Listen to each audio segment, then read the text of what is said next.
America के New York में Mexican navy का ट्रेडिंग जहाज कुआउतेमोक ब्रुकलिन ब्रिज से टकरा गया। ये घटना शनिवार शाम को हुई जब जहाज ब्रिज के नीचे से गुजर रहा था। इस हादसे का वीडियो सोशल मीडिया पर वायरल है, जिसमें जहाज का ऊपरी हिस्सा ब्रिज से टकराता नजर आ रहा है। न्यूयॉर्क के मेयर ने बताया कि इस जहाज के टकराने से 19 लोग घायल हो गए, जिनमें से 4 गंभीर रूप से घायल हैं। कुआउतेमोक पर 200 से ज्यादा क्रू मेंबर थे। ये जहाज न्यूयॉर्क में एक फ्रेंडली टूर पर आया था। न्यूयॉर्क की इमरजेंसी क्राइसिस मैनेजमेंट एजेंसी ने कहा कि वो इस घटना की जांच कर रहे हैं। वहीं मैक्सिकन नेवी का कहना है कि जहाज को नुकसान हुआ है और मामले की जांच की जा रही है। न्यूयॉर्क के फायर डिपार्टमेंट ने बताया कि घायलों को मदद दी जा रही है। कुआउतेमोक जहाज 297 फीट लंबा और 40 फीट चौड़ा है। ये 1982 में पहली बार चला था। हर साल नेवी स्कूल की कक्षाएं खत्म होने के बाद ये कैडेट्स को ट्रेनिंग के लिए रवाना करते हैं। इस साल 6 अप्रैल को ये मैक्सिको के अकापुल्को बंदरगाह से 277 लोगों के साथ रवाना हुआ था। जहाज को 15 देशों के 22 बंदरगाहों जैसे किंगस्टन, हवाना, कोजुमेल, न्यूयॉर्क, रेकजाविक, बोर्डो, सेंट मालो और एबरडीन से रुकना था। कुल 254 दिन की यात्रा में 170 दिन समुद्र में बिताने थे। हादसे की वजह से 142 साल पुराने ब्रुकलिन ब्रिज को बड़ा नुकसान नहीं हुआ। हादसे की वजह की जांच की जा रही है। ब्रुकलिन ब्रिज का निर्माण 1883 में हुआ था। ये लगभग 1600 फीट लंबा है और 2 पत्थर के टावरों पर टिका है। शहर के ट्रांसपोर्ट विभाग के मुताबिक रोजाना 1 लाख से ज्यादा वाहन और करीब 32,000 पैदल यात्री इसे पार करते हैं।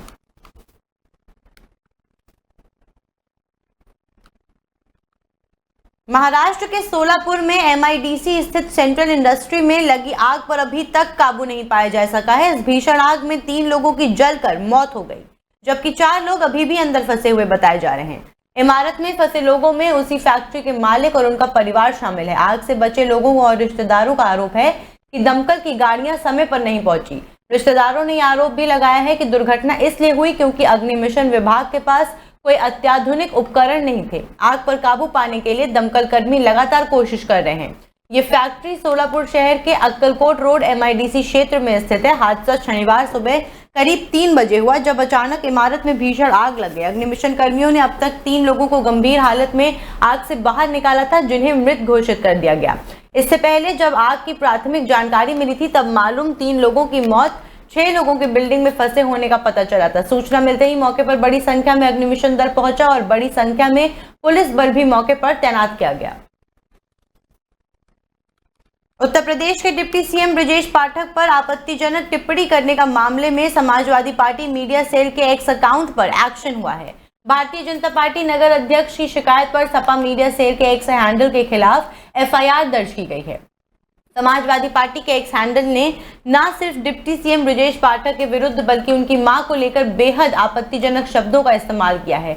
ये मामला उत्तर प्रदेश के डिप्टी CM से जुड़ा है और पुलिस इस मामले में कार्यवाही कर रही है। दरअसल समाजवादी पार्टी मीडिया सेल के ट्विटर हैंडल से यूपी के डिप्टी CM ब्रजेश पाठक के खिलाफ अपमानजनक टिप्पणी की गई थी, जिसके बाद आज बीजेपी लखनऊ इकाई ने ट्विटर हैंडल के खिलाफ अपनी शिकायत दर्ज कराई है। IT एक्ट 67 के तहत विशेष एक्स अकाउंट के खिलाफ मामला दर्ज किया गया है। हालांकि बढ़ते विवाद के बीच पोस्ट को डिलीट कर दिया गया, लेकिन उस पोस्ट को लेकर FIR दर्ज कर ली गई है। वहीं समाजवादी पार्टी की ओर से किए गए ट्वीट का स्क्रीनशॉट शेयर करते हुए डिप्टी CM ब्रजेश पाठक ने एक्स हैंडल पर लिखा कि अखिलेश जी, ये आपकी पार्टी की भाषा है, यह आपकी पार्टी का ऑफिशियल हैंडल है। किसी के दिवंगत माता पिता के लिए शब्दों का ये चयन है। लोकतंत्र में सहमति असहमति, आरोप प्रत्यारोप सब चलते आए हैं और चलते रहेंगे, पर आप अपनी पार्टी को इस स्तर पर ले आएंगे? क्या आदरणीय डिम्पल जी इस स्त्री विरोधी और पतित मानसिकता को स्वीकार करेंगी? सोचिएगा।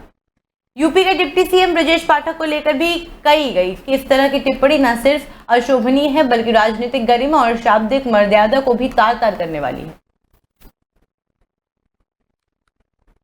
दिल्ली पुलिस की इंटरस्टेट सेल ने डकैती करने वाले गिरोह के 2 कुख्यात बदमाशों को गिरफ्तार करने में सफलता मिली है। दिल्ली पुलिस द्वारा पकड़े गए मुख्य आरोपी मोहम्मद खलील उर्फ गुड्डू बांग्लादेश का रहने वाला है, जो दिल्ली के विवेक विहार थाने में दर्ज एक डकैती के मामले में लगातार फरार चल रहा था। इस मामले में दिल्ली पुलिस ने उस पर 50,000 का इनाम भी घोषित कर रखा था। दिल्ली पुलिस ने उसके साथी खालिद शेख नामक क्रिमिनल को भी अरेस्ट किया है। दिल्ली पुलिस को क्रिमिनल मोहम्मद अलीफ उर्फ गुड्डू के बारे में मुखबरों के आधार पर एक टिप मिली थी, जिसके आधार पर दिल्ली पुलिस की एक टीम बनाई गई। दिल्ली पुलिस ने टीम बनाकर 7 मई को दिल्ली के वजीराबाद इलाके में एक बड़ा जाल बिछाया, जहां पर दिल्ली पुलिस ने कुख्यात अपराधी को और उसके गिरोह के एक आदमी को पकड़ लिया। एक पिस्तौल और 2 जिंदा कारतूस के साथ अरेस्ट कर लिया इनको। दिल्ली पुलिस ने इस मामले में पूछताछ के बाद उसकी निशानदेही पर दिल्ली के प्रति विहार में रेलवे ट्रैक के पास 2 और पिस्टल, 10 कारतूस, चाकू और लोहे की रॉड भी बरामद की। कुख्यात बदमाश के खिलाफ दिल्ली, यूपी, एमपी और तेलंगाना में 22 से ज्यादा गंभीर क्रिमिनल मामले दर्ज हैं।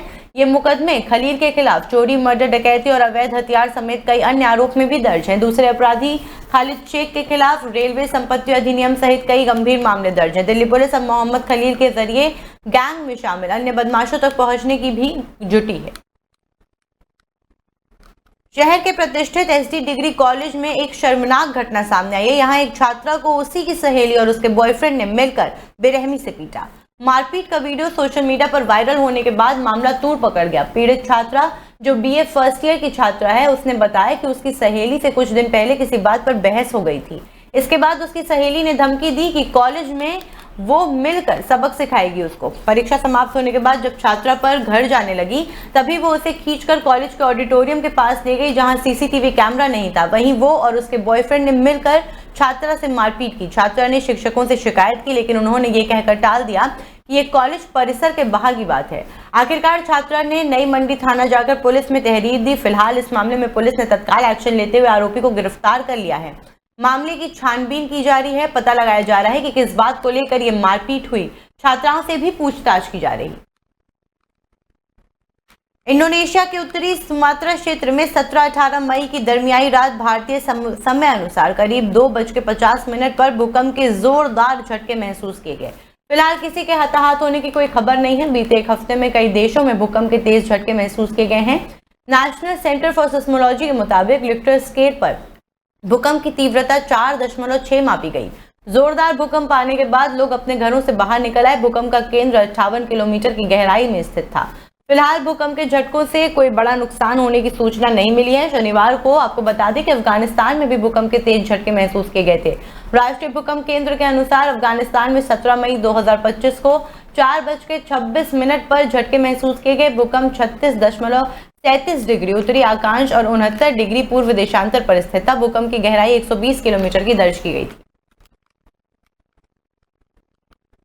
राज्यसभा सांसद और शिवसेना यूबीटी प्रवक्ता संजय राउत ने पीएम मोदी पर तीखा हमला बोला है। उन्होंने 2025 के अधूरे भारत पाकिस्तान तनाव को लेकर गहरी नाराजगी जाहिर की है। उन्होंने शिवसेना यूबीटी के मुखपत्र सामना के जरिए ये हमला बोला है। पाकिस्तान पर निर्णायक कार्यवाही का दावा करने वाली केंद्र सरकार युद्ध के महत्वपूर्ण मोड़ पर पीछे हट गई और इसका सीधा कारण यूएसए का दबाव बताया गया। संजय राउत के मुताबिक पीएम मोदी, गृह मंत्री अमित शाह और रक्षा मंत्री राजनाथ सिंह की जोड़ी ने युद्ध भूमि पर फुस्क बम की तरह बर्ताव किया, जबकि देश भर की राजनीतिक ताकतें और जनता घर में घुसकर मारने के नारे के लिए एकजुट थीं। उस समय मोदी सरकार युद्ध विराम की ओर मुड़ गई। राउत ने लेख में आरोप लगाया कि अमेरिकी राष्ट्रपति ट्रंप के व्यापार बंद करने की धमकी के चलते युद्ध रोक दिया गया और बदले में भारत ने तो कुलभूषण जाधव की रिहाई करवाई, ना ही पाकिस्तानी जेलों में बंद 565 भारतीय मछुआरों की रिहाई सुनिश्चित की।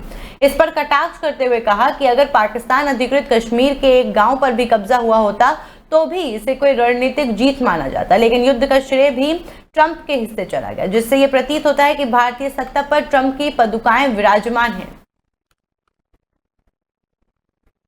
दिल्ली कैपिटल्स के विकेट कीपर बल्लेबाज केएल राहुल को अपने टी20 करियर के 8000 रन पूरे करने के लिए सिर्फ 33 रन चाहिए। वह ऐसे करते ही विराट कोहली के एक बड़े रिकॉर्ड को तोड़ देंगे। राहुल इस सीजन शानदार फॉर्म में भी नजर आए हैं। उनसे उम्मीद है कि आज गुजरात टाइटंस के खिलाफ महत्वपूर्ण मैच में भी वह अच्छी पारी खेलेंगे। अक्षर पटेल की कप्तानी में दिल्ली कैपिटल्स ने 11 में से 6 मैच जीते हैं। एक मैच बेनतीजा रहा था। 13 अंकों के साथ टीम 5वें पायदान पर है। आज होने वाले मैच के बाद भी उसे अगले दोनों मैच जीतने होंगे, लेकिन अगर एक मैच भी टीम हारी तो उसका प्लेऑफ में पहुंचने का सपना अन्य टीमों के नतीजों पर निर्भर हो जाएगा। आज केएल राहुल बड़ा रिकॉर्ड अपने नाम कर सकते हैं। विराट कोहली अभी टी20 क्रिकेट में सबसे तेज 8000 रन बनाने वाले भारतीय बल्लेबाज हैं।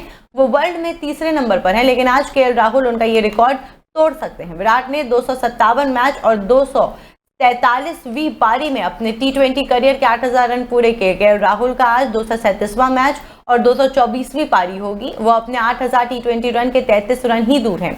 राहुल के अभी 168 रन हैं, जिसमें से 6 शतक और 68 अर्धशतक है। इस लिस्ट में सबसे ऊपर वेस्टइंडीज के पूर्व बल्लेबाज क्रिस गेल हैं, जिन्होंने 217 मैच और 213 पारियों में इस आंकड़े को छुआ था। दूसरे नंबर पर बाबर आजम हैं, जिन्होंने 227 मैच और 218 पारियों में 8000 T20 रन पूरे किए थे।